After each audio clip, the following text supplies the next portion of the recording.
We got the architect on the steps.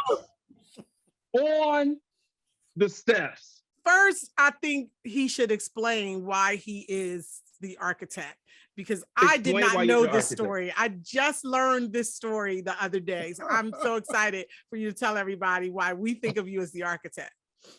First of all, thank y'all for having me on the show. After you had Jasper and Abernathy, Elder Bullwinkle, and you decided to have me. Well, we had to build it up. We wanted to build it up. We wanted somebody to see you. We had you too early. Right. Nobody would have known. Right. If we'd have had you, 4 people would have saw you, and 2 of them were bill collectors. So okay, you got that. But yeah, the steps, without being redundant on the show about talking about the steps, the steps were extremely.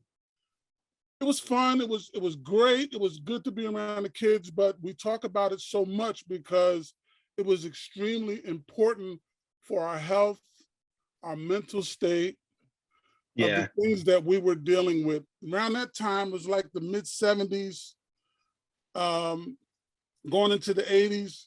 The divorce rate was extremely accelerating at that time. And a lot of fathers were leaving homes. And I know we have, my sister and I have experienced dad leaving, and then we had to pack up and move. And where we moved to was Wilton Street. And Wilton Street was a different experience for us because where we were, we literally had a maid. We had somebody come to the house, clean the house for us, prepare dinner. We had a front room, living room, den room, back room, kitchen. House. Yeah. We had a huge house on Walnut Street, and we went from Walnut Street to a 1-lane street, Wilton Street. And so a lot of things had changed, and we were dealing with a lot of issues, and we were learning how to cope with our dad being in the house. And so I remember sitting on the steps one day, and I had a radio, and I started listening to my radio. I was by myself, nobody on the steps, just me on the steps. And I started listening to the music, and I began to dream and fantasize about my future and how things are going to be and how I would like to raise my kids and the different things that started going in my mind. And it was therapy to me, sitting on the steps by myself. I didn't have to go to a couch. I didn't have to talk to a therapist. It was soothing to me. And lo and behold, I didn't have to go around the corner and hang on the corners, hang in bars. I sat on the steps. Although I was too young to go in the bars. That never stopped us. That never stopped y'all. Yeah, that's true. That didn't stop me either, to be honest. That's true. Right. Not that we were angels. Right. We did a lot of dirt, a lot of behind the cover, because dad wasn't there anymore. So I felt like, hey, my authority had left. So I could do what I want to do. So I experimented with everything possible.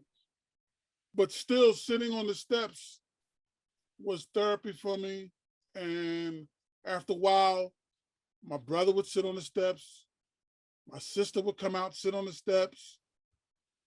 Then my brother met Snooty or Philly or whoever this guy is.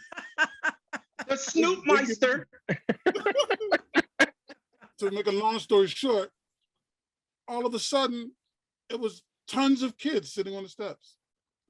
And before we knew it, we all laughed and had a good time. And that was some of the best years of my life. Yeah, at that time, we didn't know how powerful that experience would be. When we were growing up, we didn't have mental health crises. No. If we did, we didn't know. We didn't know about it. We didn't have friends who, were on Xanax, or friends who committed suicide, or we didn't have that because we had each other.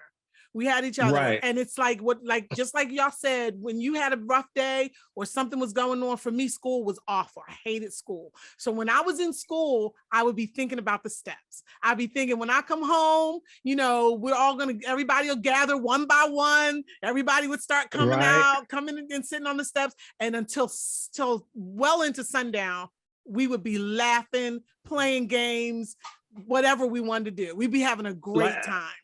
Like I said in the previous podcast, we would stay on the steps in the summertime so late, the neighbors would call the cops on us at like 1, 2 in the morning to make us go inside. And we see them the next day. They say, yeah, I had to call the cops. Y'all were too loud. They loved us.